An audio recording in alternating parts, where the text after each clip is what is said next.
മാസത്തിന് ശേഷം വീണ്ടും നാസിക്കിലുള്ള വിശുദ്ധന്മാരോടുകൂടി അയപ്പാൻ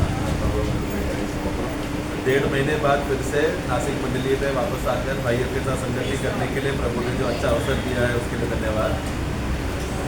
എൻ്റെ യാത്രകളെല്ലാം നിങ്ങളുടെ പ്രാർത്ഥന ഉണ്ടായിരുന്നു. വളരെ നന്ദിയോടെ ഞങ്ങളത് ദൈവത്തിൻ്റെ ഓർക്കുകയാണ്. मेरा हर यात्रा में और जिधर जिधर गया आप लोग का प्रार्थना मेरे साथ था. उस बात को मैं याद करते हुए प्रभु को मैं धन्यवाद देता हूँ. നമുക്ക് ഇന്നത്തെ ചിന്തയ്ക്ക് വേണ്ടി എക്ലീസിയാസ്റ്റിക് സഭാപ്രസംഗം आज का वचन का मनन के लिए सभा उपदेश 9-ാം അധ്യായം അതിൻ്റെ 4-ാം വാക്യം अध्याय 9 का वाक्य 4 पढ़ेंगे. इक्लेसियास्टिक्स 9:4. परंतु जो सब जीवितों में है उसे आशा है क्योंकि जीवित का मरे हुए सिर से बढ़कर है. ഉൽപ്പത്തി മുതൽ വെളിപ്പാട് വരെയുമുള്ള ദൈവത്തിൻ്റെ വചനത്തിൻ്റെ ഒരു ഇടപെടൽ എന്ന് പറയുന്നത് ജീവന്റെ കാര്യമാണ്. ദൈവം കൂടുതലായിട്ട് നമ്മളോട് സംസാരിക്കുന്നത്. उत्पत्ति से लेकर प्रकटीकरण का पुस्तक तक प्रभु जब अपने लोगों से जब बात करते समय में उसमें जो मूल बात पदार्थ जो प्रभु बात करना चाहता है वो है जीवन का संबंध में, जो पूरा बाइबल में हम देखते हैं. നമ്മുടെ ശരീരത്തിലൊരു ജീവൻ ഉള്ളതിനെ കുറിച്ചല്ല, तो हमारा जो शरीर में देह में जो जीवन है उसके विषय में नहीं.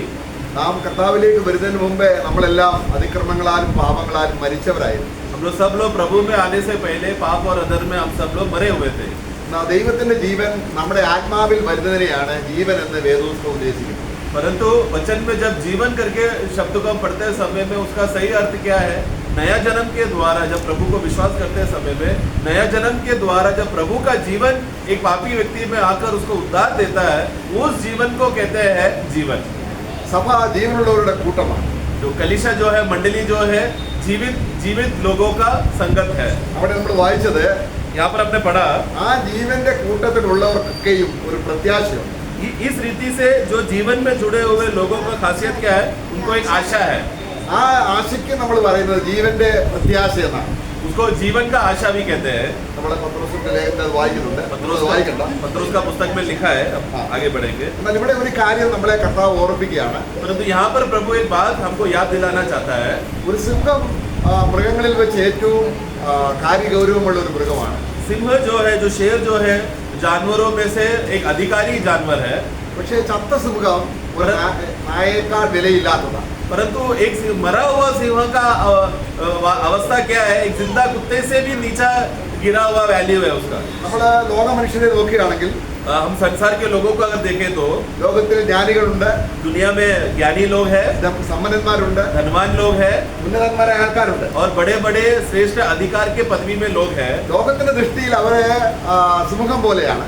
संसार के नजर में वो लोग सिंह के समान है, പക്ഷേ ദൈവസന്നിധിയിൽ അവർ ചത്തവരാണ്. परंतु परमेश्वर के नजर में एक मरे हुए सिंह के समान है. എന്നാൽ ജീവനുള്ള ഒരു വ്യക്തി, परंतु एक जीवित या जीवन प्राप्त किया हुआ व्यक्ति ഒരുപക്ഷെ ലോകത്തിന്റെ ദൃഷ്ടിയിൽ വളരെ താഴ്ന്ന കിടയിലുള്ളവരാണെന്ന് തോന്നിയാലും भले ही वो जीवित व्यक्ति शायद संसार के नजर में एक बहुत ही नीच और गिरा हुआ रीति से लोग उसको भले ही देखता रहेगा, അത് സിംഹത്തെക്കാൾ വലുതാണ്.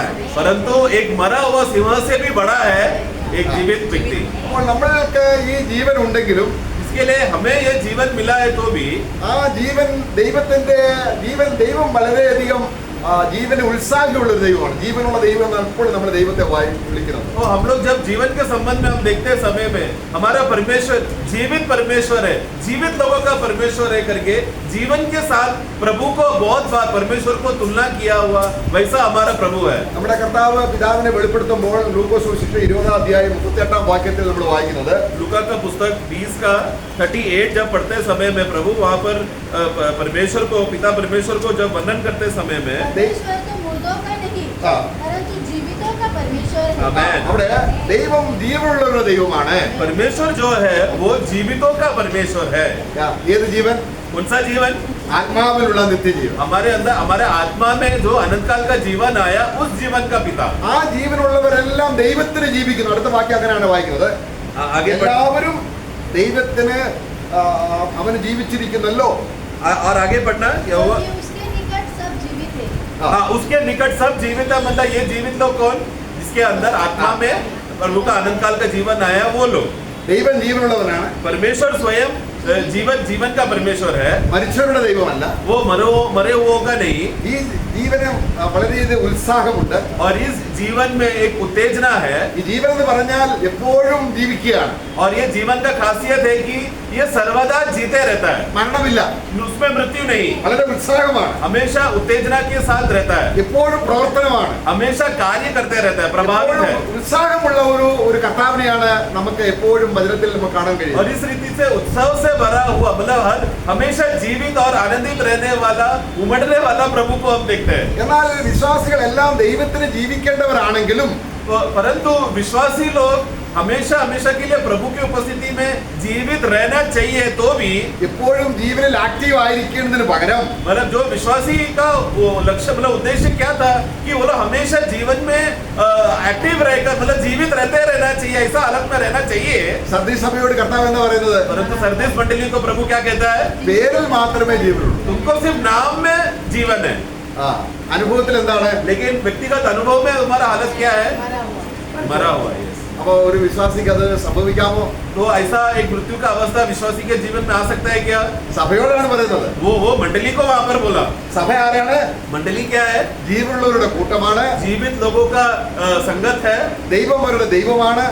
यहोवा परमेश्वर, यहोवा उनका परमेश्वर है. ദൈവം വളരെ ക്രിയാത്മകമായി പ്രവർത്തിക്കുന്നവനാണ്. എപ്പോഴും ആക്റ്റീവാണ്. और परमेश्वर हमेशा कार्य करते रहता है, मतलब चंचलित है, एक्टिव रहता है हमेशा. അപ്പോൾ നമ്മളുള്ള ബന്ധത്തിൽ हमारे संबंध में ഈ ജീവൻ പ്രവർത്തനമാകാതെ മടി പിടിച്ചു പോകുന്ന ഒരു അവസ്ഥയുണ്ട്. ये जीवन, हमारा अवस्था क्या हो जाता है कि ये जीवन हमारे अंदर कार्य ना कर कर एक आलसीपन का हालत आने का अवस्था हो सकता है. നമ്മളെ അത് പ്രോവർബ്സിലെ 21 അധ്യായം അതിന്റെ 12 അധ്യായം 27 വാക്യത്തിൽ വായിക്കുന്നുണ്ട്. नीति वचन 12 का 37 में हम पढ़ते हैं, सॉरी 27, 12 का 27. आलसी आहेर का पीछा नहीं करता, हाँ। परंतु काम काजी को अनमोल वस्तु मिलती है. അപ്പോൾ മടിയൻ എന്ന് പറഞ്ഞാൽ എന്താണ്? तो आलसी मतलब क्या? ദൈവം വളരെ ആക്റ്റീവാണ്. परमेश्वर हमेशा जागरूक रहता है, ദൈവം എപ്പോഴും ജീവനുള്ളവനാണ്. परमेश्वर हमेशा जीवित है, സഭയിലുള്ളവരും ജീവനാണ്. और मंडली के लोग भी जीवित है. പക്ഷേ മടിയൻ എന്ന് പറയുന്നത് ആരെ കുറിച്ചാണ്? परंतु आलसी किसको कहता है? ദൈവത്തെ കുറിച്ചല്ല. प्रभु के विषय में नहीं कह रहा हूँ, നമ്മളെ കുറിച്ച് പറയുകയാണ്. हमारे विषय में कह रहा है. അവനെ ഒന്നും വേട്ടയാടി പിടിക്കുന്നില്ല. वो कभी भी आलसी व्यक्ति, पढ़ना 27. आलसी आहेर का पीछा नहीं करता, हाँ, मतलब जो शिकार करते समय में वो पीछे नहीं जाता. പിന്നെ അവൻ എന്താണ് അവിടെ പറയുകയാണ്? ആ മടിക്ക്, ആ മടിയെന്ന ആ സ്വഭാവത്തിന് എതിരെ നിൽക്കുന്ന ദൈവ സ്വഭാവമാണ് ഉത്സാഹം. परंतु जो आलसी के विरुद्ध है ईश्वरीय स्वभाव, मतलब हमेशा उत्तेजना के साथ और हमेशा कार्य करते रहने का स्वभाव. ഉത്സാഹമോ? पर उत्साह करना, बड़ा धन. हाँ, बहुत बड़ा धन है. ഉത്സാഹം എന്ന് പറഞ്ഞാൽ എന്താ അർത്ഥം? उत्साह में रहना मतलब क्या? ജീവനാണ്. मतलब उसका मतलब जीवित है. കർത്താവ് എപ്പോഴും ഉത്സാഹിയാണ്. प्रभु हमेशा उत्साहित है. അപ്പൊ ഉത്സാഹം എന്ന് പറയുന്നത് ജീവനെ തന്നെയാണ്. तो उत्साहित है मतलब उसका दूसरा शब्द है जीवन से भरा हुआ. ജീവനുള്ള വ്യക്തിക്ക് ഉത്സാഹമുണ്ട്. जो जिसमें जीवन भरा हुआ है वो हमेशा उत्साह से जिएगा. മടിയനെ സംബന്ധിച്ചിടത്തോളം എന്താണ്? परंतु आलसी क्या है? മടി പിടിച്ചിരിക്കുമ്പോൾ അവന്റെ ജീവന്റെ മരണാവസ്ഥയിലാണ്. मतलब आलसी पूरा रीति से उसको पकड़ लिया तो फिर उसके जीवन में मृत्यु कार्य करता है. അപ്പോൾ നമ്മൾ ജീവനിൽ ഒരു തുടിപ്പ് വരുവാൻ इसके लिए हमारे जीवन में भी एक उत्तेजना आने के लिए ദൈവം ചില സംവിധാനങ്ങൾ നമുക്ക് വേണ്ടി ചെയ്തിട്ടുണ്ട്. प्रभु ने कुछ बातों का प्रबंध करके रखा है. നാം അത് ചെയ്താൽ अब उस बातों को अगर हम करें तो ദൈവം ഉത്സാഹത്തോടെ നമ്മോടൊപ്പം പ്രവർത്തിക്കും. प्रभु भी उत्साह के साथ हमारे साथ कार्य करेगा. ദൈവം ഉത്സാഹിയാണ്. क्योंकि प्रभु उत्साही है. നമ്മൾ മടി പിടിച്ചിരിക്കുമ്പോൾ ദൈവത്തിന് ഉത്സാഹമുള്ളവരെ അന്വേഷിക്കേണ്ടി വരും. तो अगर हम लोग आलसी में अगर हम लोग पड़े रहे तो प्रभु क्या करेगा? जो उत्साहित लोगों को ढूंढेगा, आलसी लोगों को छोड़ देगा. കർത്താവ് എന്താ പറയുന്നത്? प्रभु ने क्या कहा? നിന്റെ കിരീടം നീ മുറുകെ പിടിച്ചോളും. तू तेरा मुकुट को थामे रख, വേറെ ആരും എടുക്കാതിരിക്കാൻ. ताकि कोई और आकर उठा ना ले, छीन ना ले. നിനക്ക് ഉത്സാഹമില്ലാതെ വന്നാൽ വേറെ ആരെങ്കിലും കൊണ്ടുപോകും. क्योंकि अगर तुझमें उत्साह नहीं, आलसीपन आ गया तो क्या होगा? तेरा मुकुट कोई और आके छीन लेगा. അപ്പോൾ നമ്മുടെ പ്രതിഫലം പലരും തട്ടിയെടുക്കാൻ സാധ്യതയുണ്ട്. तो हमारा प्रतिफल कोई और आके चुरा लेने का संभावना है. ഇതിനകത്ത് അല്പം കോമ്പറ്റീഷൻ ഉണ്ടാകുന്നതുകൊണ്ട് കുഴപ്പമൊന്നുമില്ല. इस विषय में थोड़ा उत्साह और कंपटीशन रहना बोला गलत नहीं है. അത് ആത്മീയ കാര്യങ്ങൾക്ക് വേണ്ടിയാണ്. मतलब आत्मिक बातों का बढ़ोतरी के लिए हमेशा अच्छी बात है. കർത്താവ് തന്നെയാണ് അതിന് നമുക്ക് നേതൃത്വം തരുന്ന കഴിവ് തരുന്നത്. और इस बात का बढ़ोतरी में बढ़ने के लिए प्रभु स्वयं ही हमें उत्तेजना देता है. അപ്പോൾ മടി പിടിച്ചിരിക്കാതെ इसके लिए आलसी ना रहते हुए നമുക്ക് എപ്പോഴും ഉത്സാഹം ഉണ്ടാകണമെങ്കിൽ हमें हमेशा निरंतर उत्साह में जीना है. तो ആ ഉത്സാഹത്തിൽ ദൈവ ഉത്സാഹത്തോടെ പ്രവർത്തിക്കുന്നത് കാണുമ്പോൾ और उस उत्साह में जब जीते समय में प्रभु भी उसके साथ उत्साह में उसको सहयोग होकर कार्य करते समय में ये जब हमको प्रकट होते समय में, കാരണം ദൈവം ജീവനുള്ള ദൈവമാണ്. क्योंकि परमेश्वर कौन है? जीवित लोगों का परमेश्वर അതിന്റെ है. അർത്ഥം എന്താണ്? इसका मतलब क्या है? ഉത്സാഹമുള്ളവരുടെ കൂടെയാണ് കർത്താവ് എപ്പോഴും. मतलब प्रभु हमेशा उत्साही लोगों के साथ बना रहता है. നമുക്ക് ചില ഉദാഹരണങ്ങൾ നമുക്ക് നോക്കാം. कुछ उदाहरणों को हम देखेंगे. മടി പിടിച്ചിരിക്കാതെ मतलब आलसीपन में ना पड़े रहकर ഉത്സാഹത്തോട് അവർ ചെയ്തപ്പോൾ उत्साह के साथ जब लोगों ने काम किया तो കർത്താവ് ഉത്സാഹത്തോട് അവരോട് കൂടെ നിന്ന ചില കാര്യങ്ങൾ നമുക്ക് तो നോക്കാം. प्रभु भी उसके उन लोगों के साथ उत्साह में उनके साथ सहयोग हो गया करके कुछ बातों को हम देखेंगे. അവർ വേട്ടയാടി പിടിക്കുകയായിരുന്നു. मतलब ये लोगों ने क्या किया? शिकार आगे आगे बढ़कर के शिकार करता रहा അവരുടെ ഉത്സാഹം ദൈവസന്നിധിയിൽ വളരെയധികം വിലയേറിയതായി തീർന്നു. और उनका उत्साह प्रभु के सामने मूल्यवान एक बहुत बड़ा धन बन गया. നമുക്ക് അപ്പോസ്തല പ്രവൃത്തിയിൽ प्रेरितों का कार्य ആ ഷണ്ണൻ, അത് എത്യോപ്യക്കാരനായ ഷണ്ണനെ നമ്മൾ വായിക്കുമ്പോൾ वो इथोपिया से आया हुआ उस खोजे के बारे में जब हम देखते हैं, അതിന്റെ 8-ാം അധ്യായം 28-ാം വാക്യത്തിൽ നമ്മളിങ്ങനെ വായിക്കുന്നു. उसका 8 का 28 में हम इस रीति से पढ़ते हैं. അവൻ യെരുശലേമിൽ ദൈവത്തെ ആരാധിക്കാൻ വന്നതാണ്. वो वास्तव में यरूशलेम में परमेश्वर को आराधना करने के लिए आया था. പക്ഷെ തേരി ഇരുന്നപ്പോൾ വെറുതെ ഇരിക്കാൻ തോന്നിയില്ല. परंतु जब वो वापस लौटकर आते समय में ऐसे व्यर्थ यूं ही बैठने का मन नहीं किया. എന്താ അവന്റെ ഉത്സാഹം കണ്ടോ? तो उसका उत्साह मन में इच्छा क्या था? അവൻ രക്ഷിക്കപ്പെട്ടതേ അല്ല. ये व्यक्ति वास्तव में उद्धार पाया नहीं है, പക്ഷെ അവന്റെ ഉത്സാഹം കർത്താവ് കാണുകയാണ്. परंतु ये व्यक्ति का उत्साह और दिलचस्पी, वचन पढ़ने का दिलचस्पी को प्रभु ने मान किया. നമുക്കൊന്ന് വായിക്കാം 8:28. 28 पढ़ेंगे. वह अपने रथ पर बैठा हुआ था हाँ. और यशायाह भविष्यद्वक्ता की पुस्तक हाँ. पढ़ता हुआ हाँ. लौटा जा रहा था. ഓക്കെ, അവൻ നോക്കുക. അവൻ മടങ്ങി പോകുമ്പോൾ तो जब वो वापस लौटते समय में അവൻ യെശയ്യാവിന്റെ പുസ്തകം വായിച്ചുകൊണ്ടേയിരുന്നു. वो क्या कर रहा था? यशायाह का पुस्तक, भविष्यवक्ता का पुस्तक को पढ़ते रह रहा था. അതൊരു ഉത്സാഹമല്ലേ? ये एक उत्साह की बात है ना. അദ്ദേഹത്തിന് വേണമെങ്കിൽ കിടന്നുറങ്ങാം. वो चाहिए तो सो सकता था. താന് വളരെ ധനം കൈകാര്യം ചെയ്ത വ്യക്തിയാണ്. ये व्यक्ति कौन है? बहुत सारा धन का लेखा करने वाला, धन को संभाल कर काम करने वाला व्यक्ति है. ഫിനാൻസ് മിനിസ്റ്ററാണ്. वो इथोपिया का देश का फिनांस मिनिस्टर है. പക്ഷെ അതിലൊന്നുമല്ല അവന്റെ മനസ്സ് പോയത്. परंतु वो सब बात में क्या करना चाहिए, वो सब बातों का विचार नहीं कर रहा था. അവന് വചനം വായിക്കാൻ തുടങ്ങി. वो क्या कर रहा था? वचन पढ़ने लगा. അവൻ ഉത്സാഹം കണ്ടപ്പോൾ तो वो उत्साही होकर वचन पढ़ते समय में കർത്താവ് ഫിലിപ്പോസിനോട് പറയുകയാണ്, प्रभु ने फिलिप से कहा, നീ തേരിനോട് ചേർന്ന് നടക്കേ. तू भी उस रथ के साथ हो ले. കണ്ടോ കർത്താവ് പ്രവർത്തിക്കുന്നുണ്ടോ? देखो प्रभु भी कार्य कर रहे हैं. देखो, അവിടെ ആ കണ്ണനിൽ നിന്ന് ഉറങ്ങിപ്പോയിരുന്നെങ്കിലോ? लेकिन अगर वो खोजा अगर सोता रहता तो അവൻ കർത്താവ് ഉത്സാഹികളുടെ കർത്താവാണ്. हमारा प्रभु उत्साही लोगों का प्रभु है. അതാണ് ജീവനുള്ളവരുടെ ദൈവം എന്നർത്ഥം. उसी का मतलब है जीवित लोगों का परमेश्वर है. അവിടെ അവൻ വചനം വായിക്കുകയായിരുന്നു, വായിച്ചുകൊണ്ടേ वो ഇരിക്കുകയായിരുന്നു. वचन पढ़ते रह रहा था. തുടർന്നുകൊണ്ടിരിക്കുകയായിരുന്നു. मतलब वो निरंतर वही काम, पढ़ने का काम ही निरंतर करते जा रहा था. വചനം വായിച്ച് ഉറങ്ങിപ്പോയില്ല. वचन पढ़ते पढ़ते सोया नहीं. നമുക്ക് എപ്പോഴാണ് ഉറക്കം വരുന്നത്? हमें कभी अच्छा नींद आता है.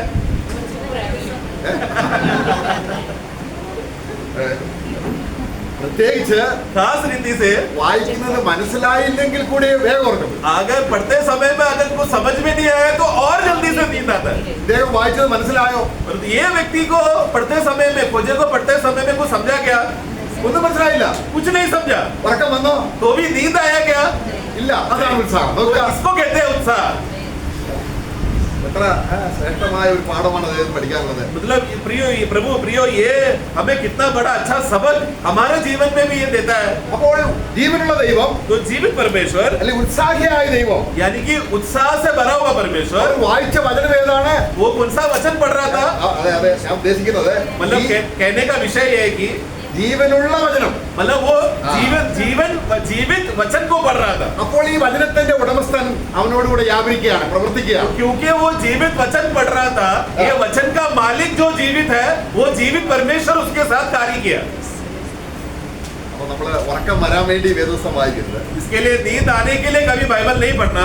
അത് ശരിക്കും മടിയുടെ ലക്ഷണം. तो मतलब वो सचमुच एक आलसी विश्वासी का लक्ष्य है वो. അപ്പൊ വചനം വായിക്കുക എന്നുള്ളത് परंतु वचन पढ़ना कहने का मतलब ദൈവത്തിന്റെ സന്നിധി ഉത്സാഹമുള്ള ഒരു കാര്യമാണ്. मतलब वो प्रभु की उपस्थिति में वो व्यक्ति उत्साह का कार्य को प्रकट कर रहा है. വചനം വായിക്കുമ്പോൾ കർത്താവ് നമ്മളോട് സംസാരിക്കും. क्योंकि वचन पढ़ते समय में प्रभु हमसे बात करेगा. കർത്താവിന് വലിയ ഉത്സാഹമാണ് നമ്മളോട് വചനത്തിലൂടെ സംസാരിക്കാൻ. क्योंकि प्रभु बहुत उत्साह और दिलचस्पी है हमसे वचन से बात करने के लिए. പലർക്കും വചനം വായിച്ച് വചനം ദൈവം സംസാരിക്കുന്നത് കേൾക്കാൻ ഇഷ്ടമില്ല. बहुत लोगों को वचन पढ़कर प्रभु कुछ बात कर रहा है करके ये बात सुनने के लिए दिलचस्पी नहीं है. അവർ പറയുന്നു ദൈവം എന്റെ ചെവി സംസാരിച്ചു.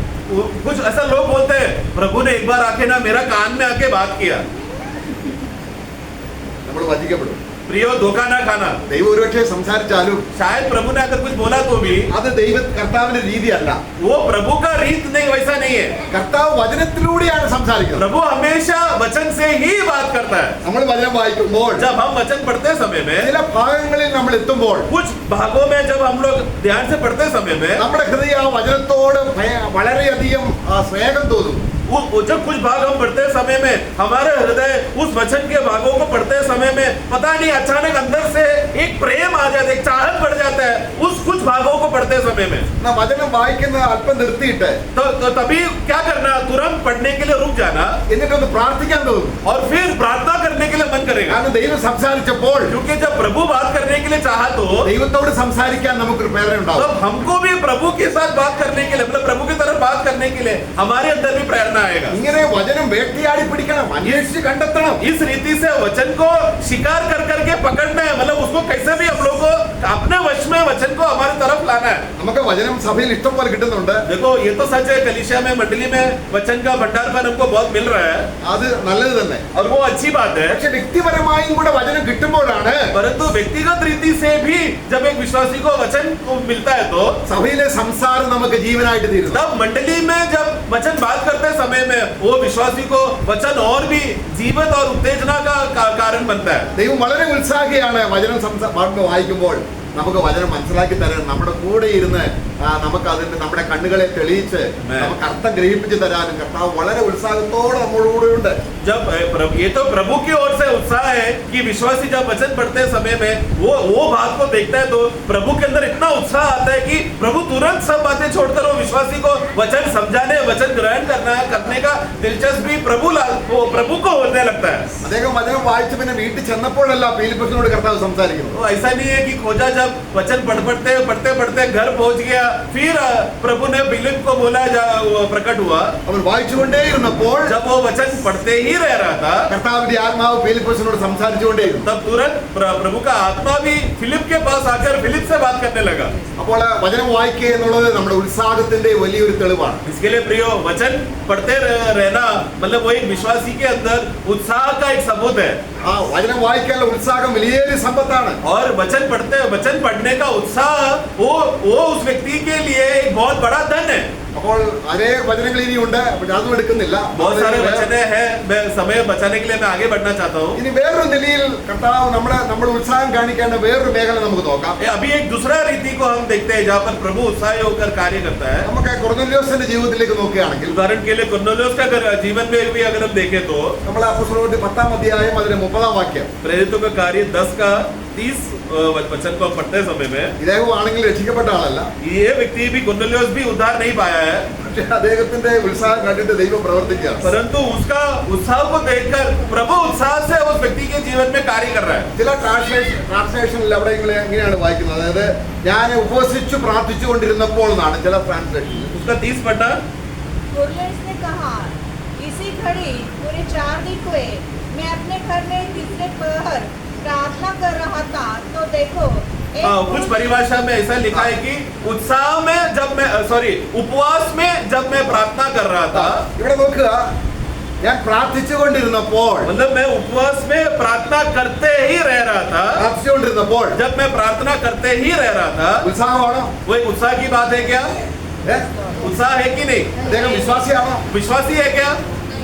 അല്ല. नहीं. നോക്കുക, അപ്പൊ കർത്താവിനോടാണ് പ്രാർത്ഥിക്കുന്നത്. परंतु ये परमेश्वर की ओर प्रार्थना कर रहा है. അദ്ദേഹം അങ്ങനെ പ്രാർത്ഥിച്ചുകൊണ്ടിരുന്നപ്പോൾ और जब वो प्रार्थना करते ही रह रहा था കർത്താവ് അവിടെ ഉത്സാഹത്തോടെ പ്രവർത്തിക്കുകയാണ്. प्रभु वहां पर उत्साह से भरकर प्रभु उसके जीवन में उसके लिए कार्य कर रहा है। ശുഭവസ്ത്രം ധരിച്ച രണ്ട് പുരുഷന്മാർ अब शुभ वस्त्र में, चमकते हुए वस्त्र में कुछ लोग आया പിന്നെ അദ്ദേഹത്തെ രക്ഷിക്കപ്പെടാനുള്ള മാർഗം അത് പത്രോസിന്റെ അടുക്കിലേക്ക് അയക്കുന്നതും ഒക്കെ പിന്നെ നമ്മൾ വായിക്കുന്നുണ്ട്. और फिर हम पढ़ते हैं कि ये मतलब स्वर्गदूत ने आकर फिर क्या किया, उसको कुरनेलियुस को उसको पत्रोस की ओर ले जाकर या पत्रोस के द्वारा उसको उद्धार का रास्ते में लेकर आने का कार्य को होता है करके हम पढ़ते हैं। അപ്പോൾ പ്രാർത്ഥിച്ചുകൊണ്ടിരിക്കുക എന്നുള്ളത് तो इसका मतलब प्रार्थना करते रहने का मतलब भी ഒരു വേട്ടയാടലാണ്. वो भी एक शिकारी का स्वभाव है, शिकार करते रहने का एक स्वभाव है, അത് ഉത്സാഹമാണ്. मतलब वो एक उत्साही का स्वभाव है, കാരണം ദൈവം ഉത്സാഹമുള്ളവരുടെ ദൈവമാണ്. क्योंकि यहोवा परमेश्वर उत्साही लोगों का परमेश्वर है। അപ്പോൾ നമുക്ക് ഈ വചന വായനയും പ്രാർത്ഥനയും तो इस रीति से वचन पढ़ना और प्रार्थना करते रहना അത് ദൈവസന്നിധിയിൽ ഏറ്റവും ശ്രേഷ്ഠമായ കാര്യമാണ്. वो प्रभु की उपस्थिति में बहुत ही श्रेष्ठ और मूल्य बात है। ഇത് നമ്മൾ മടി കാണിക്കുന്നത് ഈ രണ്ട് കാര്യത്തിലുമാണ്. और हम लोग विश्वासी लोग अधिकतर आलसीपन ये दोनों बातों में करते हैं। അപ്പോൾ ദൈവത്തിന്റെ ഉത്സാഹത്തോടെ ദൈവത്തിന് പ്രവർത്തിക്കാൻ കഴിയുന്നില്ല. तो फिर ऐसा रहते समय में प्रभु उत्साही होकर विश्वासियों के जीवन में कार्य करने के लिए प्रभु को भी नहीं हो पाता। അപ്പൊ നമ്മുടെ ഉത്സാഹം പ്രകടമാക്കേണ്ടത് എവിടെയാണ്? इसलिए हमारा उत्साह किन किन बातों में हमें प्रकट करना है? വചന ധ്യാനത്തില് वचन पढ़ते समय में, വായിച്ചുകൊണ്ടിരിക്കുക, मतलब पढ़ते ही रहना, നമ്മുടെ ഉള്ളിൽ ദൈവത്തിന്റെ പ്രകാശം തരും. तब प्रभु का प्रकाश हमारे अंदर आएगा। കൊർന്നേലിയോസ് പ്രാർത്ഥിച്ചുകൊണ്ടിരുന്നു, कुरनेलियुस प्रार्थना करते ही रह रहा था, അവന്റെ ആവശ്യം രക്ഷയാണ്. क्योंकि उसका जरूरत वहां पर उद्धार था। കർത്താവ് ഉത്സാഹത്തോടെ അവനെ രക്ഷയിലേക്ക് നയിച്ചു. और प्रभु ने उसको वो प्रभु उत्साह में उसको उद्धार में पहुंचाया। ഇനി നാം സക്കറിയ പ്രവാചകന്റെ ജീവിതത്തിലേക്ക് നോക്കുകയാണെങ്കിൽ, अभी हम लोग जकरिया भविष्यवक्ता का जीवन में हम देखते സക്കറിയ हैं, പ്രവാചകൻ, Sorry, സക്കറിയ പുരോഹിതൻ, जकरिया याजक के जीवन में हम देखते हैं समय നമ്മളെ में, യോഹന്നാൻ അപ്പോസ്തലന്റെ പിതാവ്, यानी कि जो യോഹना बपतिस्मा देने वाले का पिता, യോഹന്നാൻ സ്നാപകൻ, യോഹना बपतिस्मा देने वाले का पिता, അവിടെ 1-ാം അധ്യായത്തിന്റെ 10-ാം വാക്യം, लूका 1:10, धूप जलाने के समय लोगों की सारी मंडली बाहर प्रार्थना कर रही थी। हाँ। उस समय प्रभु का एक स्वर्गदूत धूप की वेदी की दाहिनी ओर खड़ा हुआ। ഓക്കെ അവിടെ നോക്കുക. ധൂപം കാണിച്ചുകൊണ്ടിരിക്കുമ്പോൾ तो जब उस धूप के सामने, ധൂപം അതായത് അന്തർമന്ദിരത്തിൽ मतलब अति पवित्र स्थान में जब सुगंध का धूप को जब जलाते समय में, അവിടെ ഒരു സ്വർണ്ണ ധൂപപീഠമുണ്ട് ദേവാലയത്തിന്റെ അകത്ത്. वहां पर हम देखते हैं कि मंदिर के अंदर एक सोने का वेदी है, നമ്മളെ പുറത്ത് പ്രാകാരത്തിൽ और बाहर आंगन में അവിടെ യാഗപീഠമുണ്ട്. वहां पर एक वेदी है। ആ യാഗപീഠമല്ല, वो वेदी नहीं, മഹാപുരോഹിതൻ അന്തർമന്ദിരത്തിൽ വന്ന് परंतु महायाजक जब अति पवित्र स्थान में अंदर प्रवेश करते समय में, ധൂപം കത്തിക്കുമ്പോൾ जब धूप को जब जलाते समय में, വിവിധ തരത്തിലുള്ള മണം ദൈവസ്ഥലിലേക്ക് ഉയരുന്നു. तो नाना प्रकार का सुगंध वो पूरा कमरे में अति पवित्र स्थान में भरकर परमेश्वर की ओर वो सुगंध बढ़ता है, അത് ദൈവം മണക്കുന്നു. और उस सुगंध को परमेश्वर सूंघता है। അത് പഴയ നിയമത്തിൽ അതൊരു ആചാരമായിരുന്നു. मतलब पुराना नियम का एक रीत है वो അതെന്താണ് കാണിക്കുന്നത്? क्या दिखाता है उसका मतलब, നമ്മുടെ കർത്താവായ യേശു ക്രിസ്തുവിന്റെ സ്വഭാവ വിശേഷങ്ങളാണ് മഹാപുരോഹിതൻ ദൈവസന്നിധിയിലേക്ക് ഉയർത്തുന്നത്. मतलब क्या है कि वो महायाजक वो सुगंध का वस्तु को अलग अलग प्रकार का वस्तुओं को पदार्थों को मिलाकर सुगंध जब का धूप जलाने जाते समय में वो नाना प्रकार का वस्तुएं क्या है, यीशु मसीह का इस दुनिया का मसीह जीवन का स्वभाव को वो पदार्थों को दिखाता है। ദൈവസന്നിധിയിൽ ദൈവത്തിന് ഇഷ്ടമുള്ളത് ക്രിസ്തുവിന്റെ സ്വഭാവമാണ്. तो वो महायाजक क्या करता है, वो यीशु मसीह का स्वभाव और गुण विशेषताओं को परमेश्वर के सामने जब प्रकट करते समय में यहोवा परमेश्वर सूंघ लिया। मतलब इस दुनिया में एक ही व्यक्ति का स्वभाव है जो परमेश्वर पसंद करता है, वो है यीशु का स्वभाव। അപ്പൊ പിതാവിന്റെ സന്നിധിയിൽ നമ്മുടെ പുത്രനെ ഉയർത്തുന്നത്, കുഞ്ഞാടേ നീ അർക്കപ്പെട്ടു, നീ യോഗ്യൻ, നീ മഹത്വവാൻ, നീ രാജ്യത്വം ധരിക്കുവാൻ, നീ ബഹുമാനം, ഇങ്ങനെ ക്രിസ്തുവിനെ ഉയർത്തുന്നതാണ് ധൂപം. तो धूप जलाना मतलब क्या, धुआं आना मतलब क्या, पर पिता परमेश्वर की उपस्थिति में जाकर यीशु मसीह तू महान है, तू योग्य है, मुकुट पाने के लिए योग्य है, सब विषय में योग्य है बोलकर यीशु मसीह का नाम है, उसका नाम को बड़ा करके उसको योग्यता प्रस्तुत करना ही है धूप जलाना। ദൈവം ഏറ്റവും പ്രസാദിക്കുന്ന ഒരു കാര്യമാണ് തന്റെ പുത്രനെ ദൈവസ്ഥലിൽ ഉയർത്തുക എന്നുള്ളത്. और परमेश्वर को सबसे अति प्रिय प्रसन्न करने वाला भाने वाला एक बात है कि विश्वासी लोग यीशु मसीह का नाम को ऊंचा चढ़ाता है मंदिर में आते समय में, നമ്മളെ അല്ല, मतलब अपने स्वयं को नहीं, നമ്മൾ പറയുകയാണ് हम कहना चाहिए ഞാനല്ല, मैं नहीं, ക്രിസ്തു അത്രേ. बल्कि मसीह तू ही सब कुछ है। ഇത് വളരെയധികം ഉത്സാഹം കാണിക്കുന്ന ഒരു കാര്യമാണിത്. ये बात को मतलब वो विश्वासी बहुत ही उत्साह को प्रकट कर रहा है। ഇതാണ് ആരാധന. इसी को आराधना भी कहते हैं, ദൈവസന്നിധിയിൽ ധൂപം ഉയർത്തുകയാണ്. मतलब प्रभु की उपस्थिति में सुगंध का धुआं को ऊंचा उठाना। കർത്താവ് ചെയ്ത പ്രവൃത്തിയെ ദൈവസന്നിധിയിൽ ഉയർത്തി കാണിക്കുകയാണ്. मतलब प्रभु ने हमारे लिए किए हुए कार्यों को परमेश्वर के सामने आकर उसका वर्णन करके प्रभु का तारीफ करना। അദ്ദേഹം അത് ഉത്സാഹത്തോടാണ് ചെയ്തത്. अब तो जकरिया ने वो बहुत उत्साह के साथ किया, അവിടെ കർത്താവ് ദൂതൻ അവരോട് സംസാരിക്കുന്നു. और फिर वहां पर स्वर्गदूत ने आके बात किया, അവന് മക്കളില്ലാത്ത കാര്യത്തോടുള്ള ബന്ധത്തിൽ ഒരു വാഗ്ദത്തം കൊടുക്കുന്നു. और फिर क्योंकि उसमें वो उसको संतान नहीं था तो संतान मिलेगा बोलकर उसके साथ एक उसको प्रतिज्ञा देता है। അപ്പോൾ നമ്മൾ ഉത്സാഹം കാണിക്കേണ്ടത് ഏതൊക്കെ ഏരിയകളിലാണ്? तो अभी उत्साह बताने का कौन सा क्षेत्रों में हम विश्वासी लोग उत्साह दिखाना चाहिए? വചനം വായിക്കുക, वचन पढ़ते रहने में, പിന്നെ ആരാധിക്കുക, प्रार्थना करते रहने में, കർത്താവിനെ ആരാധിക്കുക. और प्रभु का नाम को ऊंचा चढ़ाकर आराधना करते रहने में। കർത്താവ് നമ്മുടെ മഹാപുരുഷനിലുള്ള മഹാപുരുഷനിലോ നമുക്കുള്ളത് इस प्रकार का महायाजक हमको मिला है, പവിത്രൻ, जो पवित्र है, നിഷ്കളങ്കൻ, निष्कलंक है, പാപിയോട് വേർപെട്ടവൻ, पापियों से अलग, കരുണയുള്ളവൻ, दया दिखाने वाला। ഇങ്ങനെയൊക്കെ കർത്താവിനെ ദൈവത്തിൽ ഓർക്കുന്നത് ആത്മാവിന്റെ ശുശ്രൂഷയാണ്. इस रीति से परमेश्वर की उपस्थिति में प्रभु का गुणों को याद करना वो हमारा आत्मा का सेवा है। അപ്പൊ ഇതൊന്നും വെറുതെ ഇരിക്കുന്ന കാര്യമല്ല. तो ये सब ऐसा व्यर्थ में बैठकर आलसी में बैठते समय में होने वाली बात नहीं है। നമ്മുടെ ഭൂമിയിൽ ഏതൊരു കാര്യം ചെയ്താലും വ്യർത്ഥ കാര്യങ്ങളാണ്. हम लोग इस दुनिया में हम लोग संसार का जो भी काम करते हैं वो व्यर्थ और नाश होने वाली बात है, എന്നാൽ ഇതൊന്നും വ്യർത്ഥമല്ല. परंतु ये सब बातें प्रभु में उत्साह होकर प्रभु की बातें करना वो कभी भी व्यर्थ नहीं होता। ഒരു സെക്കൻഡ് കർത്താവിന് വേണ്ടി ചെലവഴിക്കുന്നത്, अगर एक विश्वासी ने एक सेकंड भी अगर प्रभु के लिए अपना समय खर्चा किया तो അത് ദൈവത്തിന്റെ മഹത്വമാണ്, वो परमेश्वर के लिए महिमा है നമുക്ക് അനുഗ്രഹവുമാണ്. और हमारे लिए आशीष भी है। അതിന്റെ സ്വർഗത്തിൽ നമ്മളെ സ്വീകരിക്കാൻ ഇതൊക്കെ നമ്മളെ കാത്തിരിക്കുക. और फिर स्वर्ग में हमें पूरा आनंद के साथ उत्साह के साथ स्वीकारने के लिए प्रभु तैयार है। ഇനി വേറൊരു വശത്തേക്ക് നമ്മൾ വരികയാണ്. दूसरा आगे और एक बात को हम देखते हैं, പത്രോസിന്റെ ജീവിതത്തിൽ पत्रोस का जीवन में നമ്മള് അപ്പോസ്തല പ്രവൃത്തി 10 അധ്യായം അതിന്റെ 19 വാക്യം, प्रेरितों का कार्य 10 का 19, Acts 10:19। पतरस तो उस दर्शन को सोच ही रहा था। ഇവിടെ നോക്കുക, ആ ഒറ്റ കാര്യം മതി. हाँ वो बस वही एक बात, जब वो सोच ही रहा था, मतलब सोचते रह रहा था, കർത്താവ് ഇടപെട്ട കാര്യം ചിന്തിച്ചുകൊണ്ടേയിരിക്കുകയാണ്. मतलब वो क्या सोच रहा था, प्रभु उसके साथ कुछ उसके ऊपर के वाक्यों में प्रभु ने उसके जीवन में कुछ तो विषय में कार्य किया, उस कार्य के विषय में पत्रोस क्या कर रहा था? सोच ही रहा था, सोचते रह रहा था। നമ്മൾ ഒരു ദിവസം വ്യർത്ഥമായിട്ട് എത്രയോ കാര്യത്തിന് വേണ്ടി ചിന്തിക്കുന്നു. हम लोग एक दिन में जब हम लोग जीते समय में कितना व्यर्थ और नाश की बातें हम लोग सोचते रहते हैं ना।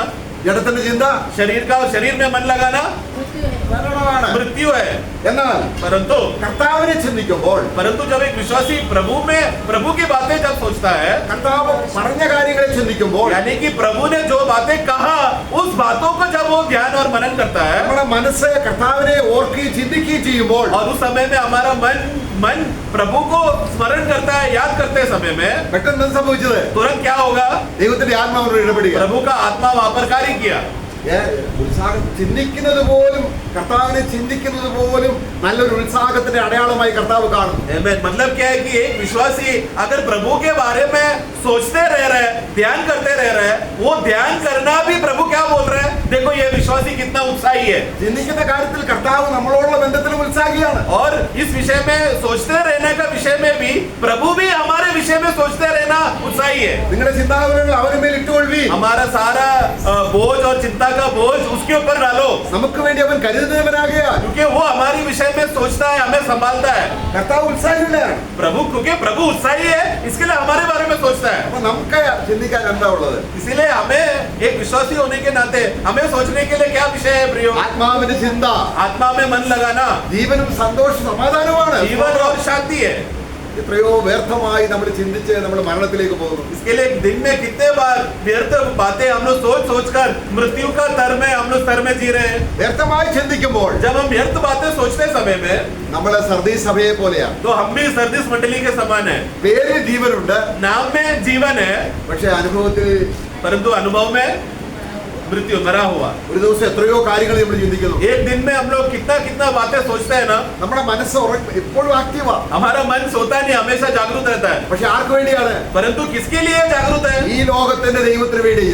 ये दुनिया का ईश्वर की बातों को के विषय में सोचने के लिए हमारा मन जागरूक रहता നമ്മുടെ है। മനസ്സിനെ വളരെ ഈസി ആയിട്ട് സാത്താൻ വലിച്ച് അവന്റെ അടിയിലേക്ക് കൊണ്ടുപോകും. हमारा मन को बहुत ही आसानी से फतह में गिराकर प्रभु से दूर लेकर जाने के लिए शैतान को बहुत आसानी है हमारे मन को बहकाने के लिए। നിങ്ങളുടെ മനസ്സ് इसलिए तुम्हारा मन को ക്രിസ്തുവിൽ നിന്ന് അകന്നു പോയാൽ मसीह से अगर दूर हो गया तो സാത്താൻ നിങ്ങളെ വഞ്ചിച്ചു.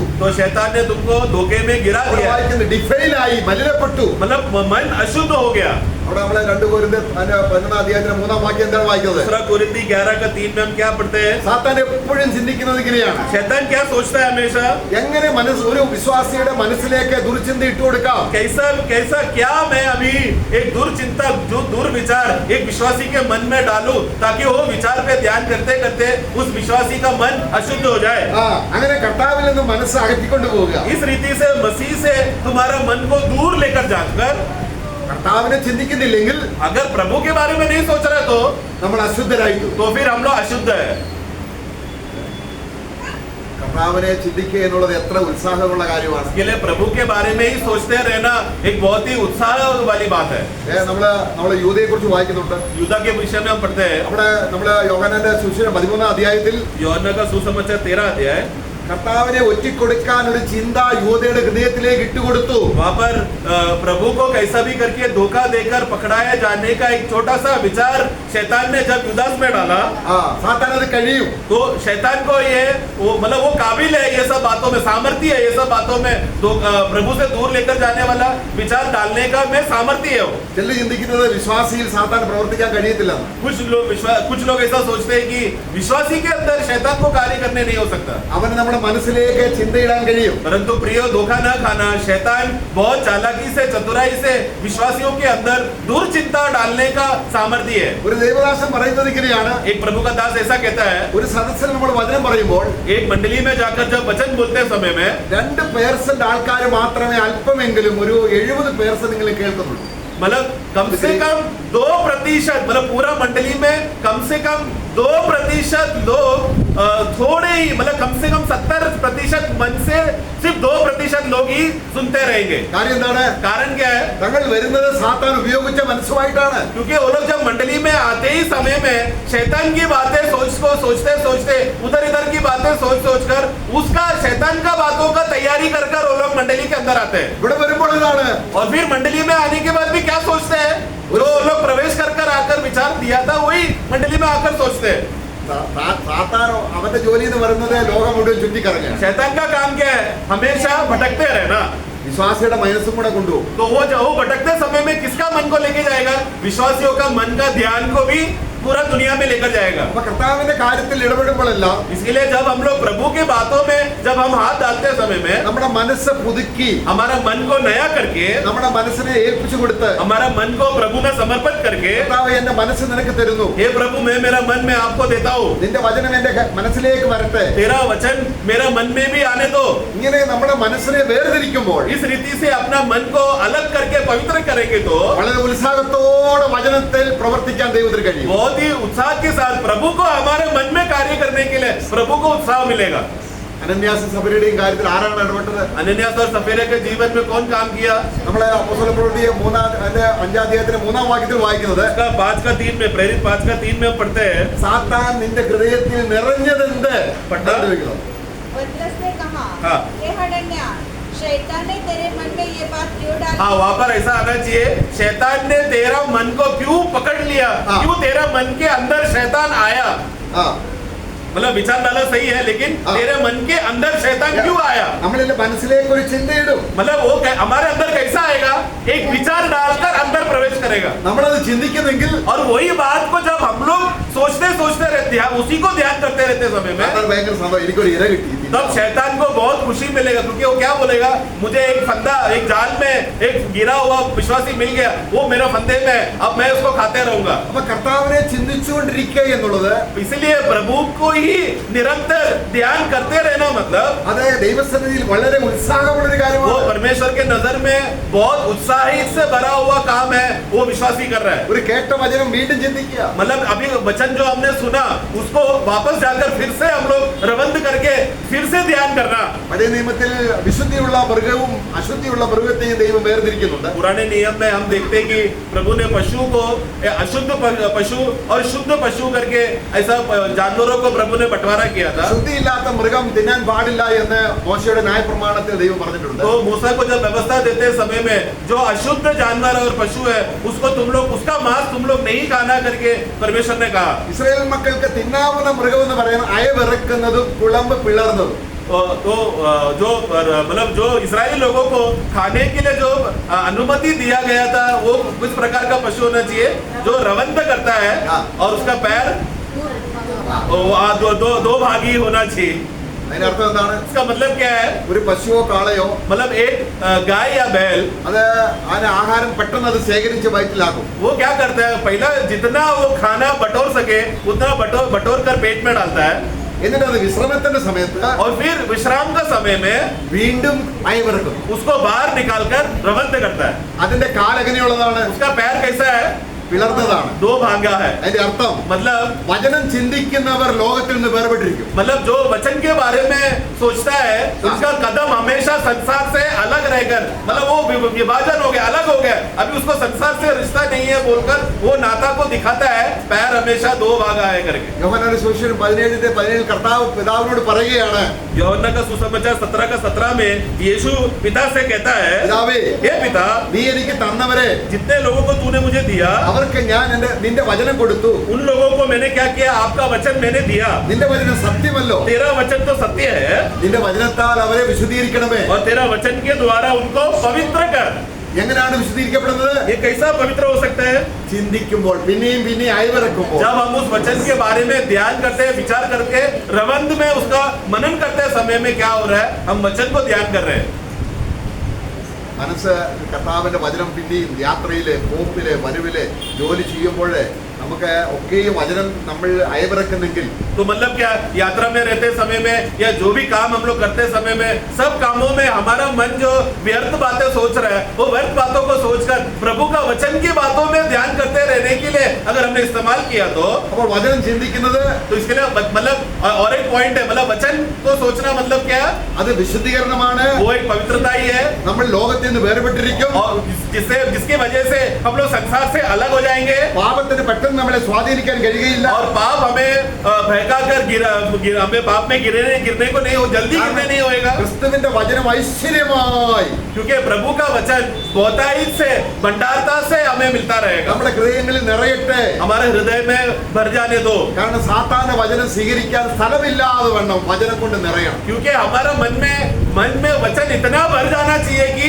शैतान का वचन को अंदर जाने के लिए जगह नहीं रहना चाहिए. കാരണം കർത്താവായ യേശുവിനെ പിതാവ് ഉയർത്തി വെച്ചിട്ട് क्योंकि प्रभु पिता परमेश्वर ने यीशु मसीह को ऊंचाई में रखकर എല്ലാ നാമത്തിനും മേലായ നാമം കൊടുത്തു. और फिर सभी नामों में सबसे ऊंचा नाम प्रभु को दिया എന്നിട്ട് അവന് और फिर उसको എല്ലാ നിറയ്ക്കുന്ന നിറവായിരിക്കുന്ന സഭയ്ക്ക് കൊടുത്തു. सब चीजों में जो परिपूर्ण होकर भर जाता है उसको मंडली भरकर मंडली को दिया. സഭ യഥാർത്ഥ സഭ मतलब जो सच्चा मंडली है, ക്രിസ്തുവിനെയും കൊണ്ട് നിറഞ്ഞവരാണ്. ക്രിസ്തു അവരുടെ മനസ്സിലേക്ക് ക്രിസ്തുവിന്റെ വചനം വന്നെത്തുന്നു. मतलब मंडली मतलब वास्तव में किससे भरा हुआ है, संपूर्ण रीति से मसीह से भरा हुआ है, यानी कि हर एक विश्वासियों का मन में सिर्फ मसीह भर जाए ऐसा कार्य प्रभु ने किया है. ഉത്സാഹമില്ലാത്തവരെ അതൊന്നും ചിന്തിക്കത്തില്ല. परंतु जिसके अंदर उत्साह नहीं है वचन से कैसा भरे ये नहीं सोचता. എഫെസ്യ ലേഖനം 1-ാധ്യായത്തിന്റെ 20 വാക്യങ്ങൾ വായിച്ച് एफेसियों 1 का 20 से जब हम पढ़ते समय में एफेसियंस 1:20 जो उसने मसीह में किया हाँ। कि उसको मरे हुए से जिलाकर स्वर्गीय स्थानों में अपनी दाहिनी ओर सब प्रकार की प्रधानता, अधिकार और सामर्थ और प्रभुता के और हर एक नाम के ऊपर जो न केवल इस लोक में हाँ। पर आने वाले लोक में भी लिया जाएगा बैठाया हाँ। और सब कुछ उसके पांव तले कर दिया हाँ। और उसे सब वस्तुओं पर शिरोमणि ठहरा कर हाँ। कलीसिया को दे दिया. നോക്കുക, आगे എല്ലാം നിറയ്ക്കുന്ന हाँ आगे आगे 23 यह उसकी देह है हाँ। और उसी की परिपूर्णता है उसी की परिपूर्णता हाँ। है हाँ। सब में सब कुछ पूर्ण जो सब में सब कुछ में भर जाता है या पूर्ण हो जाता है। ഈ കർത്താവിനെ കുറിച്ച് ചിന്തിക്കുന്നില്ലെങ്കിൽ പിന്നെ ആരെയും കൊണ്ട് നിറയും? प्रियो अगर हम लोग प्रभु के विषय में अगर हम नहीं सोचेंगे तो फिर कौन सा बात से हम लोग अपने आप को भर सकते हैं? ലോകത്തിന് ക്രിസ്തുവിനെ കിട്ടത്തില്ല, क्योंकि संसार को मसीह नहीं मिलेगा, സഭയ്ക്കാണ് കർത്താവിനെ सिर्फ തന്നത്. मंडली के लिए ही चलिए प्रभु को दिया गया है സഭയിൽ നിറയാനാണ്. और मंडली में हम मसीह से भर जाने के लिए दिया गया है। ഞാൻ ആത്മാവിൽ നിറയുക എന്ന് പറഞ്ഞാൽ ക്രിസ്തുവിനെയും കൊണ്ട് നിറയ്ക്കുകയാണ്. तो मतलब आत्मा में हम भर जाना मतलब वास्तव में क्या हो रहा है? हम मसीह से भर रहे हैं। ആത്മാവിൽ നിറയുക എന്ന് പറഞ്ഞാൽ आत्मा से भर जाना, परिपूर्ण होना मतलब ജ്ഞാനത്താൽ നിറയുക. मसीह का ज्ञान से भरना, ഞാൻ കർത്താവിനെ വിശുദ്ധി കൊണ്ട് നിറയുക, मतलब प्रभु के पवित्रता से भरना, സന്തോഷം കൊണ്ട് നിറയുക. आनंद से भरना। ലോകമനുഷ്യ ആരാണ്? संसार के लोग क्या कौन है? അസൂയ കൊണ്ട് നിറഞ്ഞവരാണ്. वो लोग क्रोध से। डाह से वो लोग भर जाता है। നമ്മളവിടെ റോമലേഖനത്തിൽ ഒരു വാക്യം വായിക്കാം. रोमियो का पुस्तक അതിന്റെ 1-ാം അധ്യായത്തില് पहला अध्याय। അവര് എല്ലാവിധമായ ദുഷ്ടതയും കൊണ്ട് നിറഞ്ഞവരാണ്. संसार के लोग सब प्रकार की दुष्टता से भरे हुए करके परिपूर्ण है करके हम पढ़ते हैं। അതിന്റെ 1-ാം അധ്യായത്തിന്റെ 29 മുതലുള്ള വാക്യങ്ങൾ വായിക്കുമ്പോൾ 29 रोमियो 1 का इसलिए वे 29। सब प्रकार के अधर्म हाँ। और दुष्टता और लोभ और वैर भाव से भर गए। भर गए। देखो क्या? सब प्रकार का। ലോകരാരാണ്? संसार के लोग कौन है? ഇങ്ങനെയുള്ള വസ്തുക്കൾ കൊണ്ട് നിറഞ്ഞവരാണ്. ये सब जो अशुद्ध बातों से वो लोग भरे हुए हैं। എന്നാൽ നമ്മൾ അത് ക്രൂശിൽ അതിനെ ശൂന്യമാക്കി परंतु हमने क्या किया? क्रूस में हमारे अंदर जो अशुद्ध बातें था उसको क्रूस में हमने मन को शून्य करके, അസൂയ, പക, പിണക്കം ഇതെല്ലാം നീക്കിക്കളഞ്ഞ് मतलब हमारे अंदर जो द्वेष, ईर्ष्या, नफरत करना, भेदभाव का स्वभाव लाना, ये सबको क्रूस में हम लोग खाली करके ക്രിസ്തുവിനെ കൊണ്ട് നിറയുവാൻ मसीह से हम भर जाने के लिए ഒരു ശിഷ്യകജമായ ഹൃദയത്തോടെ एक अभी जन्मा हुआ शिशु का मन के समान, നമ്മളെ ആയിത്തീരുമ്പോൾ അല്ലെങ്കിൽ കർത്താവിന്റെ അടുക്കലേക്ക് ഏൽപ്പിച്ചു കൊടുക്കുമ്പോൾ एक अभी जन्मा हुआ शिशु के समान बनकर मसीह की ओर जब हम समर्पण करते हैं നമ്മൾ എന്ത് സംഭവിക്കുന്നു? तो क्या हो जाएगा? കർത്താവിനെ കൊണ്ട് നിറയും. हम मसीह से भर जाएंगे। ലോകം നിറയുന്നത് സാത്താനെ കൊണ്ടാണ്. संसार जो है शैतान से भरता है। നമ്മളെ കർത്താവിനെ കൊണ്ട് നിറയുക. हम कौन है? प्रभु में भरते हैं, प्रभु से भरते हैं। അതിനാണ് ഹോളി സ്പിരിറ്റ് ക്രിസ്തുവിനെ നമുക്ക് വെളിപ്പെടുത്തി തരികയാണ്. इसके लिए बार बार पवित्र आत्मा हमें मसीह के बारे में की बातों को प्रकट करा कर देता है। നമ്മൾക്ക് നിറയണമെങ്കിൽ, നിറയണമെങ്കിൽ आत्मा में अगर हमें भरना है तो കർത്താവിനെ ചിന്തിക്കുന്ന ചിന്താശീലമുള്ളവരായി തീരണം. हमारा आदत हमेशा मसीह के बारे में सोचते रहने वाला स्वभाव होना चाहिए। നമ്മൾ വഴിയിൽ കൂടെ പോകുമ്പോൾ പെട്ടെന്ന് ഒരു ആത്മാവ് നിറയുന്നത് ദൈവാത്മാവല്ല.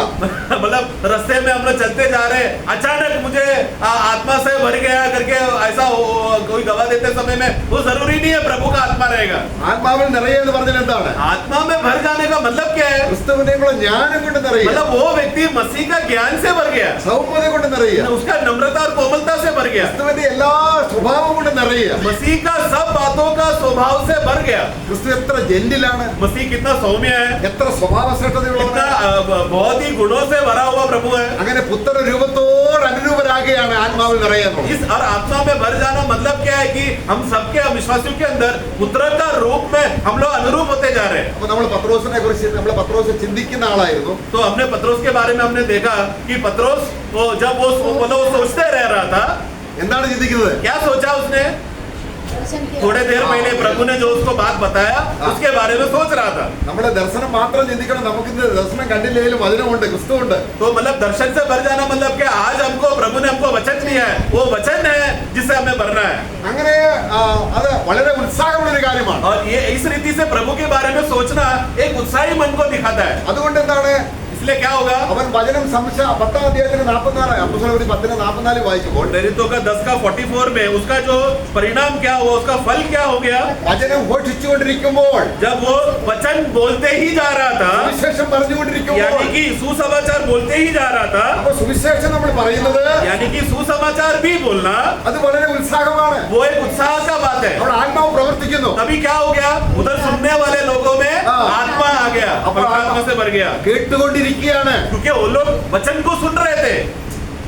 ആത്മാവ് പ്രവർത്തിക്കണം. കേൾക്കാൻ ഉത്സാഹമുള്ളവരുണ്ടെങ്കിൽ എന്തുണ്ട്? मतलब क्या है? मतलब अगर हम लोग वचन सुनने के लिए भी अगर दिलचस्पी दिखाया तो पवित्र आत्मा हमें भर जाने के लिए उत्साही है। നോക്കുക, जरा देखना, എനിക്ക് കേൾക്കാൻ മനസ്സൊന്നുമില്ല. मुझे वचन सुनने को कोई मन नहीं है, നാം ഒരു ചടങ്ങെന്ന രീതിയിൽ വരുന്നു. मुझे बस आज एक रूढ़ी परंपरा, एक रिवाज पूरा करना है, मीटिंग में आना पड़ेगा, हाजिरी देना पड़ेगा, इसके लिए आया.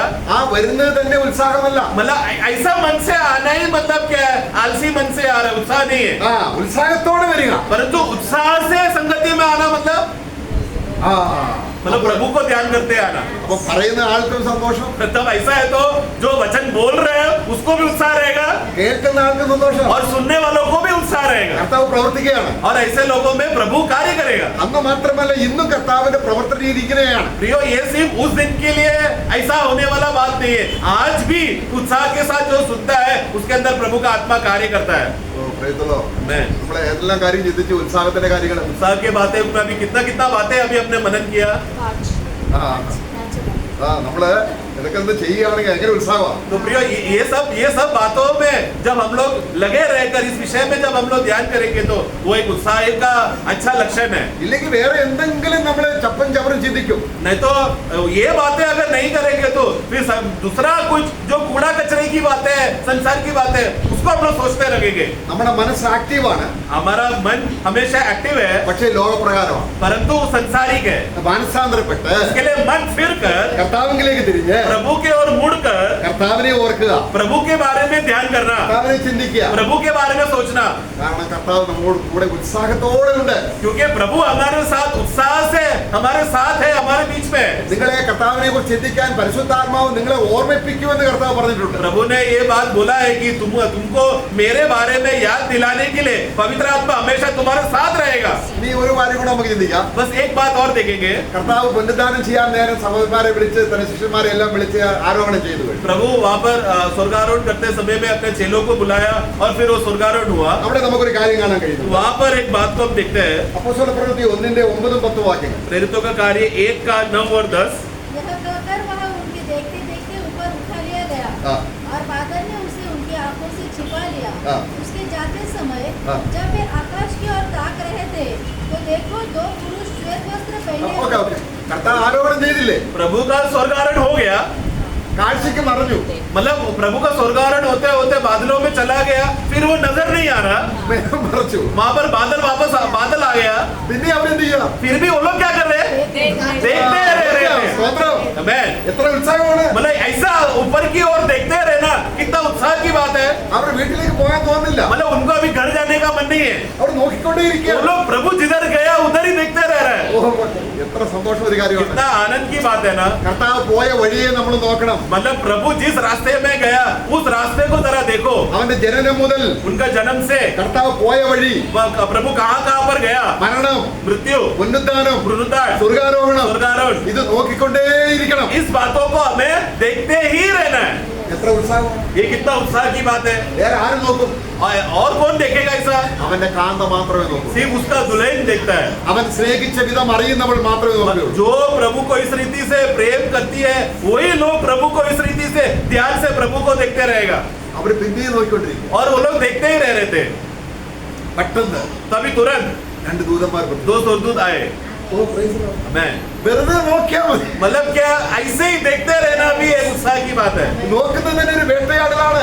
देखते रहना मतलब मैं हंटिंग कर रहा हूँ, मैं उसको शिकार कर रहा हूँ. ഓ അവർക്ക് ദൂതന്മാർ പ്രത്യക്ഷപ്പെട്ടു. और ऐसा मन रखने की वजह से क्या हो गया, उसका परिणाम स्वर्गदूत आकर उनसे बात किया. നമ്മൾ ആരെയാണ് നോക്കുന്നത്? हम लोग किसको देखते हैं? വിശ്വാസനായരും विश्वास का करता പൂർത്തിവരുത്തുന്നവനുമായ और सिद्ध करने वाला യേശുവിനെ ശ്രദ്ധിച്ചു നോക്കുവേ यीशु को ध्यान से तुम देखो. എന്ന് പറഞ്ഞ അർത്ഥം എന്താണ്? मतलब क्या? മറ്റേതെല്ലാം വിട്ടിട്ട് നോക്കുവേ. तो मतलब देखना मतलब देखते समय में बाकी सब बातों से ध्यान हटकर सिर्फ यीशु को ही देखना. ഒന്ന് നോക്കുന്നതിന് പോലും നമുക്ക് ശമ്പളം കിട്ടും. मतलब एक प्रभु को देख लिया, बस नजर डाल दिया तो उसका भी पगार मिलेगा. കർത്താവ് പറഞ്ഞു, प्रभु ने कहा എന്നെ കാണുന്ന കണ്ണ് ഭാഗ്യമുണ്ട്. धन्य है वो आंखें जिसने मुझे देखा. അനേക പ്രവാചകന്മാരും രാജാക്കന്മാരും എന്നെ കാണാൻ ആഗ്രഹിച്ചു. बहुत सारे भविष्यवक्ताओं ने, राजाओं ने मुझे देखने का आग्रह और चाहत रखा, പക്ഷെ അവർക്കത് കഴിഞ്ഞില്ല. परंतु उनको नहीं हो पाया. എന്നാൽ നിങ്ങൾക്കോ परंतु तुमको എന്നെ കാണാൻ നിങ്ങൾ കഴിഞ്ഞു. मुझे देखने के लिए वो भाग्य मिला. ഒരു ദിവസം അവൻ പ്രത്യക്ഷമാകുമ്പോൾ परंतु एक दिन जब वो प्रकट होगा നമ്മൾ അവനെ കാണും. हम उसको देखेंगे. ആരാ കാണുന്നത്? कौन देखेंगे? ഇങ്ങനെ ഉറ്റുനോക്കിയവർ. जो आज जिसने ऊपर की ओर प्रभु गया करके देखा, ध्यान से देखकर आशा धर कर जिया, उन लोग. Praise the Lord. Amen. നമ്മുടെ ഉത്സാഹം അല്ലേ? कितना उत्साह की बात है ना। നമ്മൾ ഉത്സാഹത്തോടെ നോക്കുന്നുണ്ട് വേറെയൊക്കെ എവിടെയൊക്കെയോ, हम लोग उत्साह के साथ किधर और देखते हैं, പക്ഷേ അതല്ല. परंतु वो असली लक्ष्य नहीं होना चाहिए। കർത്താവ് നമ്മുടെ മനസ്സ് തിരിഞ്ഞ് हमारा मन को मुड़कर मन फिरकर നമ്മളെ സ്നേഹിച്ച കർത്താവിലേക്ക്, जिस प्रभु ने हमसे प्रेम किया उस प्रभु की ओर ताकते हुए देखो। നിമന്ത്രക്കാരത്തി മറിയയുടെ കാര്യം ഇവിടെ ചിന്തിച്ച് അവസാനിപ്പിക്കുകയാണ്. मतलगाती मरियम के विषय में हम देखते हैं, നമ്മളെ കർത്താവ് ഉന്നതാനം ചെയ്തു. हमारा प्रभु बुद्धदान हुआ। കർത്താവ് മറിയ മന്ത്രക്കാരത്തി മറിയ വെളുപ്പിനെ തന്നെ കല്ലറയ്ക്കൽ ചെന്നു. वो मरियम ने क्या किया, एकदम सवेरे वो कब्रिस्तान में आई കർത്താവിന്റെ ശരീരം അവിടെ കണ്ടില്ല. और वहां पर उसने देखा कि यीशु का शरीर वहां पर नहीं है। അത് ശിഷ്യന്മാരെ അറിയിക്കാൻ അവള് ശിഷ്യന്മാരുടെ അടുക്കലേക്ക് ഓടി. और फिर चेलों को बताने के लिए वो चेलों के पास भागी। അപ്പൊ ശിഷ്യന്മാർ പത്രോസും യോഹന്നാനും എല്ലാം വന്നു. और फिर उसके बाद चेले लोग आया, सब देखा, അവരും വന്ന് കണ്ടിട്ട് വീട്ടിൽ പോയി. वो लोग ने आया, देखा और चले गए। പക്ഷെ മറിയയ്ക്ക് പിന്നെ എന്ത് കാര്യം? परंतु फिर अभी मरियम का क्या काम है? മറിയ വീട്ടിൽ പോയില്ല, मरियम घर नहीं गई, അവിടെ തന്നെ നിന്നു. वो उधर ही रुक गई। അപ്പൊ നോക്ക 20 അധ്യായം യോഹന്നാൻ 11 വാക്യം വായിക്കും. यूहन्ना 20:11, ശിഷ്യന്മാർ വീട്ടിൽ പോയപ്പോൾ चेले लोग कब्र खाली है देखकर वो लोग वापस चले गए। മറിയ അവിടെ 20:11 വാക്യം. पढ़ना 20:11। तो मरियम रोती हुई कब्र के पास ही बाहर खड़ी रही ആ और रोते रोते कब्र की ओर झुककर दो स्वर्गदूतों को हाँ। उजाले कपड़े पहने हुए നോക്കുക, അവൾ കർത്താവിന്റെ ആ കല്ലറയിലേക്ക് അവൾ കുനിഞ്ഞു നോക്കി, उसने वो प्रभु का उस कब्र की ओर झुककर उसने देखी, താഴ്മയോടെ. मतलब झुक के देखा, मतलब अपने आप को नम्र और विनय करके। എനിക്ക് വേണ്ടി മരിച്ച കർത്താവിന്റെ അവൾ ഓർക്കുകയാണ്. मेरे लिए मरा हुआ मेरा प्रभु और स्वामी को वो देख रही थी। പക്ഷേ അവൾ നോക്കിയപ്പോൾ എന്താ കണ്ടത്? परंतु देखा तो कौन दिखा वहां पे? तो दूत। അപ്പൊ കർത്താവിന്റെ മരണം നമ്മൾ കർത്താവ് പറഞ്ഞല്ലോ, इसलिए प्रभु का मृत्यु को याद करना कितना बड़ी बात है। प्रभु ने कहा, ഞാൻ കർത്താവിന്റെ ആ രണ്ടാം വരവ് വരെയും ഞാൻ നിങ്ങൾക്ക് വേണ്ടി ചെയ്ത് ഓർക്കണം. ഞാൻ വരുന്നത് വരെയും എന്റെ ഓർമ്മയ്ക്കായി ചെവി. इसलिए मेरे वापस आने तक मेरा याद में तुम लोग मुझे याद करते रहना। നമ്മൾ കുനിഞ്ഞ് താഴ്മയോടെ मतलब हम लोग झुक के, मतलब नम्र होकर കർത്താവിന്റെ കാൽക്കലിരുന്ന്, प्रभु के पैरों तले बैठकर, കർത്താവിനെ നീ എന്നെ സ്നേഹിച്ചല്ലോ, हे प्रभु आपने मुझसे प्रेम किया। ഇങ്ങനെ നമ്മൾ കുനിഞ്ഞു നോക്കുമ്പോൾ इस रीति से अपने आप को दंडवत कर झुककर प्रभु के बारे में देखते रहते समय में കർത്താവിനെ ശ്രദ്ധിക്കുമ്പോൾ, प्रभु की ओर ध्यान करेंगे तो, കർത്താവിനെ ഓർക്കുമ്പോൾ प्रभु की ओर विषय में ध्यान करेंगे तो എത്ര ഉത്സാഹമാണ് നമുക്ക്. कितना उत्साह की बात है। ഇതെല്ലാം കർത്താവിന് വളരെ ഉത്സാഹം കൊടുക്കുന്ന ये सब बातें हम करते रहेंगे तो प्रभु को उत्साह होता है हमारे साथ संगति करने को। നമ്മളെ രക്ഷിക്കാൻ അവൻ ഭയങ്കര ഉത്സാഹമാണ്. क्योंकि प्रियो हमें बचाने के लिए प्रभु उत्साही है। നമ്മളല്ല അവനെ സ്നേഹിച്ചത്, हमने पहला नहीं उससे प्रेम किया, അവൻ നമ്മെ സ്നേഹിച്ചു. उन्होंने पहला हमसे प्रेम किया അവൻ സ്വർഗം വിട്ട് और स्वर्ग को छोड़कर താണലോകത്തിലേക്ക് വന്നു. अपने नीचे लोक के में आया അവൻ നമ്മളെ അന്വേഷിച്ച് കണ്ടെത്തി. और हमें ढूंढते ढूंढते आया और हमें पा लिया। ഇനിയും നമ്മൾ अभी हम മടിയന്മാരായിരുന്ന आलसी हो गए तो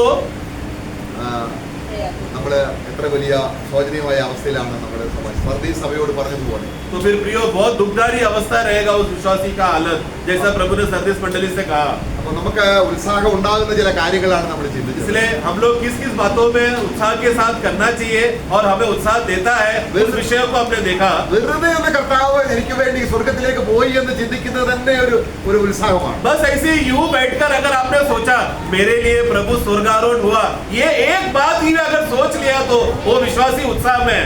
എനിക്ക് വേണ്ടി ഇപ്പോൾ പിതാവിന്റെ വലത്തുഭാഗത്ത് അവനുണ്ട്. आज प्रभु मेरे लिए पिता के दाहिने ओर है, എനിക്ക് വേണ്ടി അവൻ പ്രാർത്ഥിക്കുന്നു. मेरे लिए वो प्रार्थना कर रहा है। ഇങ്ങനെ കർത്താവിനെ ചിന്തിക്കുന്നതിൽ അവനെ അറിയുന്നതിൽ ഉത്സാഹം കാണിക്കുക. इस रीति से प्रभु के बारे में सोचना, प्रभु को और अधिक जानते रहना, वो विश्वासी उत्साह में है। അപ്പോൾ നമ്മൾ ചിന്തിച്ചത് എന്താണ്? मतलब क्या क्या बातें हमने देखा, നമ്മളെ ഒരുപക്ഷെ എന്താണ് നമ്മൾ ചിന്തിച്ചത്? क्या क्या देखा हमने? वचन पढ़ते रहना, पढ़ते प्रार्थना करते रहना, आराधना करते praise the रहना, Lord. वचन करते रहना। Yes. നിങ്ങളുടെ ഉത്സാഹം കാണുമ്പോൾ വരും. आपका उत्साह देखकर मुझे आनंद आ रहा है। Praise the Lord. हाँ, അത്ര സഹായം. प्रभु आप सबको सहायता करें। Praise the Lord.